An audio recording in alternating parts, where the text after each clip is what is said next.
Не смеевме да дозволиме да се најдеме во ситуација на предлог земи или остави, на само една опција или на само две опции. Една сериозна надворешна политика секогаш мора да се избори, да има повеќе опции во игра.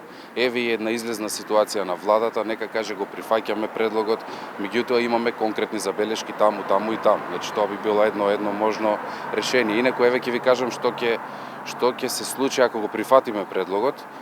Ќе се случи една убава слика во Брисел. Значи ќе се сликаме во Брисел, односно ќе се сликаат во Брисел нашите представниците од владата. Тоа ќе биде една слика со многу насмевки, но во реалност ние пак нема да добиеме почеток на преговори.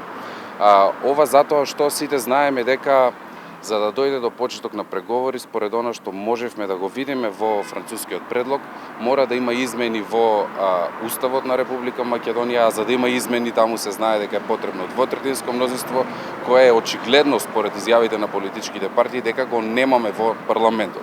Што ќе значи тоа во пракса? Тоа во пракса ќе значи дека срамот кој условно кажано беше се до сега во ЕУ или кај Европската Унија, сега ќе биде префрлен или топката ќе биде префрлена кон Република Македонија. Зошто? Затоа што ќе прифатиме договор кој однапред се знае дека нема да можеме да го извршиме. И сега пак и другата страна на прашањето, што ќе се случи или другото сценарио, доколку не го прифатиме предлогот или доколку владата изречно каже не за овој предлог. Сите знаеме, сите слушнавме за Лисабонскиот предлог кој претходеше, сите го слушнавме или знаеме францускиот предлог, па што ќе се случи? Ќе се случи чешки предлог, ќе се случи шведски предлог, можеби шпански предлог повторно. Зошто? Затоа што Советот на министри како тело во рамки на Европската Унија, преседавачот на ова тело се променува на секој 6 месеци. Значи ако не го реши тоа тековното председателство, можеме да очекуваме нови предлози во иднина. Така, веќе напоминавте дека првата пречка ќе биде внесувањето на бугарите во Уставот, за што е потребно двотретинско мнозинство. Власта го нема тоа мнозинство, односно нема 80 пратеници во парламентот. Како ќе се надмине оваа пречка, односно како ќе се реши ова? Па тоа и ми беше поентата дека тоа и нема да се реши во некое скорошно идно време. Значи ќе влеземе во некои внатрешни дебати, повторно обвинувајќи се за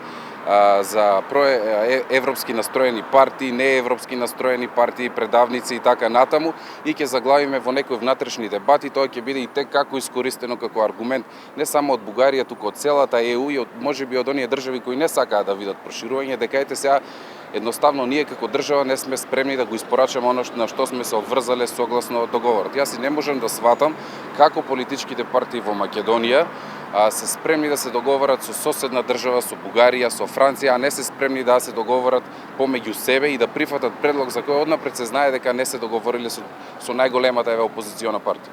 Така, францускиот предлог ќе остави задачи на секоја наредна влада.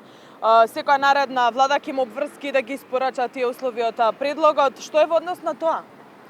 Па тоа ќе биде обврска за било која идна влада и ќе се најдеме во една ситуација, како што реков на почетокот, да срамот биде сега кај Македонија, не кај ЕУ. Се знае дека Македонија веќе испорача она што беше побарано од незе, согласно Преспански договор, но Европска унија не го испорача она што го вети.